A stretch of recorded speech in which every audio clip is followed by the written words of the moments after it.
Ayan mga boss, tamang pagbuhog-buhog lang muna tayo ngayon. Tapos mamaya pagkatapos natin magbuhog, magwawalis naman tayo dito sa palibot ng bahay. Dahil wala naman akong ibang magagawa ngayon. Kaya yan na lang muna. Sayang naman yung ibang sisiw na na namatay. Dati 9 na piraso yun, ngayon 6 na lang. Nagkasakit kaya namatay. Okay na rin yung palakihin para mayroong katayin. Pwedeng pang ulam, pwede rin pulutan. Yan, dami na rin naipon na basura dito sa likuran. Hindi masunog kasi kakapakita pala ng haring araw. Ayun meron ng itlog yung aking alaga dito. Bawagin ko na, kawawa naman, gutom na yata. Nahirapan yata sa panganganak. Ang hirap mag-video mga boss. Kailangan ko pang ilapat sa kahoy yung camera. Kita nyo naman yung kamay ko dyan.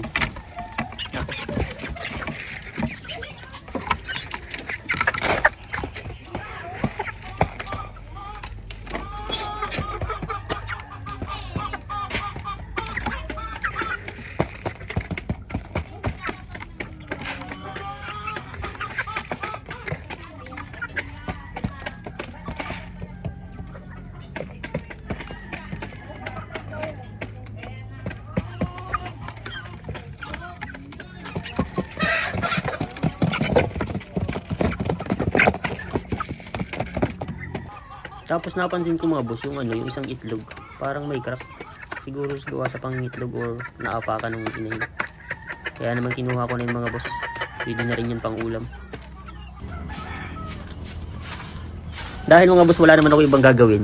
Ayan, tamang walis-walis na lang muna tayo dito sa gilid ng bahay.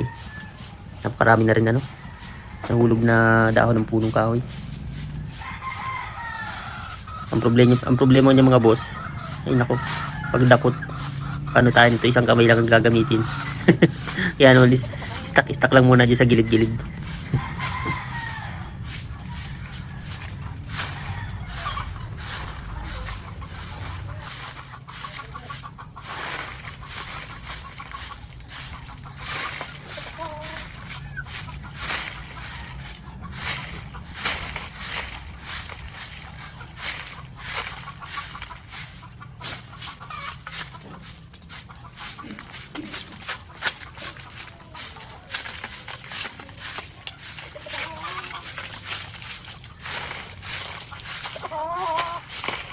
Tapos kanina habang nagwawalis ako, ito yung nakita ko, tumatagos yung tubo ng tubig.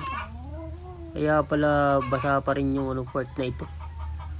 Sayang na may natatapon na tubig, pero medyo mahina pa rin naman. Kaya saka ako na lang ito gagawin pag medyo okay na yung kamay ko. Ayun hindi siya makita kasi nasa ilalim siya nung nakatamba ko ng kahoy.